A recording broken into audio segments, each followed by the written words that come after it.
Assalamualaikum warahmatullahi wabarakatuh. Alhamdulillahi wassalatu wassalamu ala rasulillah amma ba'd. Allahumma anfa'na bima 'allamtana warzuqna ilman yanfa'una.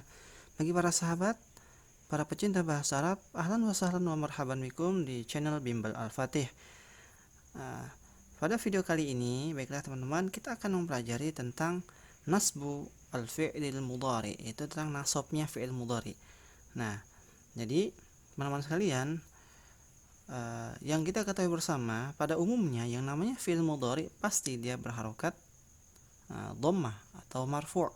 Contoh, fa'ala yaf'ulu, daraba yadribu. Nah, yadribu, yaf'alu, nah pasti dia berharokat dhammah. Nah, sekarang bagaimana jika fi'il mudhari itu berharokat fathah atau nasab? Nah, inilah video yang akan kita bahas atau bab yang akan kita bahas pada pertemuan kali ini. Jadi kaidahnya, dinasabkan fi'il mudhari apabila kemasukan huruf an dan lan, dan dinasabkan dengan an tersembunyi apabila masuk atasnya lam ta'lil atau kai atau hatta. Jadi sebabnya yang pertama karena dia kemasukan huruf tambahan an, lan atau lam ta'lil, kai dan hatta. Itu yang pertama sebabnya. Adapun yang kedua, alamat daripada fi'il mudhari, nasabnya fi'il mudhari ini adalah fathah zahirah, fathah yang nampak zahirah apabila sahih akhir, apabila fi'ilnya jenis fi'il sahih akhirnya, ya, fi'il yang huruf akhirnya tidak ada huruf illah. Contoh nih, fatalaba minni an ahfadha ma lahu. Nah, an ahfadha ma lahu kita garis bawahi di sini. An adalah huruf tambahan, yang mana huruf an-nya adalah huruf nasab, tentunya menjadi fi'il mudhari. Ahfadhu menjadi ahfadha, berubah menjadi fathah, mansub bil fathah. Karena apa? Kemasukan an tadi. Nah, demikian juga apabila fi'ilnya adalah fi'il mu'tal akhir dengan al-waw. Contoh, hatta yanjuwa minal gharaqi. Nah, maka di sini dalam bentuk fi'il yang mu'tal akhir, ketika dia kemasukan huruf yang kami sebutkan di atas tadi, huruf nasab ini, maka dia otomatis juga berubah menjadi fi'il nasab yang fi'il mudhari yang nasab, karena tadi dimasukkan huruf ini, hatta yanjuwa minal gharaq.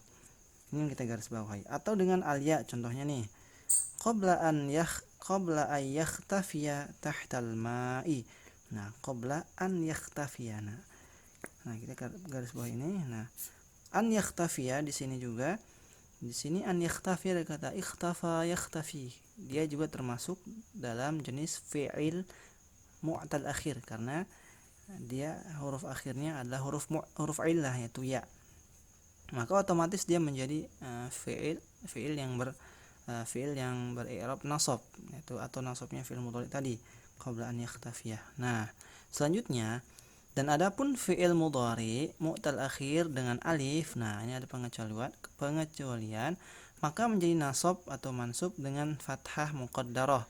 Nah, ini fathah muqaddarah. Contoh, lan arda. Nah, lan arda di sini lan juga termasuk dalam huruf nasab tadi. Maka kita lihat di sini lan arda, maka dia posisi i'rabnya adalah nasab atau mansub bil fathah al muqaddarah, laisa fathah yang tadi kita jelaskan, yaitu fathah zahirah. Ini perbedaannya teman-teman, ya. Ini fathah muqaddarah, ini fathah zahirah. Karena di sini fathah zahirah nampak jelas an ahfadha. Kalau muqaddarah, nah, dia di sini dan arda. Nah, di sini kalau kita lihat radiya yarda. Nah, dia masih ada alif. Jadi muqaddarah itu lawan dari zahirah. Ya, seperti itu teman-teman, ya. Nah, adapun apa sih pengertian atau maksud dari huruf-huruf nasab tadi? Jadi an di sini adalah huruf masdari, huruf masdari. Nah, ini atau kalau secara bahasa Indonesia artinya an itu artinya agar. Nah, maka dia huruf masdari. Sedangkan lan ada huruf nafyu. Apa itu nafyu? Nafi adalah huruf peniadaan. Lan itu artinya tidak mungkin, mustahil.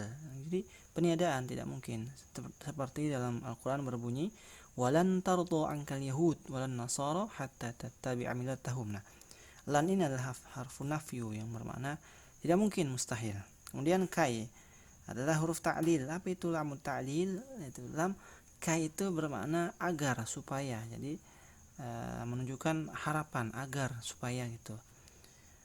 Kemudian ada lagi huruf lam, yaitu huruf ta'lil. Nah, di sini contohnya nih, litakuna. Nah, misalnya litakuna salihan, agar. Nah, di sini kalau li diartikan bisa bermakna agar, supaya juga. Litakuna salihan, supaya kamu jadi salih. Nah, seperti itu. Kemudian hatta, yaitu huruf goya, huruf tujuan atau maksud. Maka artinya hatta di sini adalah sehingga atau sampai. Dia goyahnya, maksudnya di situ dijelaskan di akhir, hatta takuna, masalan hatta takuna sahihan, hatta takuna salihan, dan seterusnya.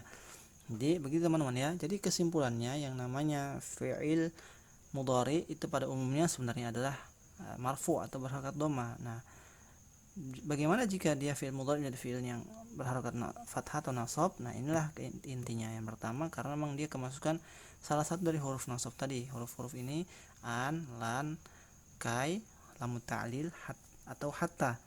Nah, adapun alamatnya, yang pertama, jika dia berubah menjadi menjadi fi'il mudhari yang mansub ini, maka alamatnya adalah fathah zahirah, fathah yang nampak. Contohnya fatalaba minni an ahfadha ma lahu. Nah, jadi ini berlaku untuk fi'il sahih akhir maupun sahih mu'tal akhir. Nah, adapun pengecualian untuk fi'il mu'tal akhir yang harokat akhirnya huruf akhirnya alif, nah maka menjadi nasab dengan i'rabnya fathah muqaddarah. Nah, ini pengecualian saja. Nah, adapun maksud dari huruf-huruf ini, yang pertama huruf an, huruf masdari, lan huruf nafyu, kai huruf ta'lil, dan lam adalah huruf ta'lil juga, dan hatta huruf ghayah.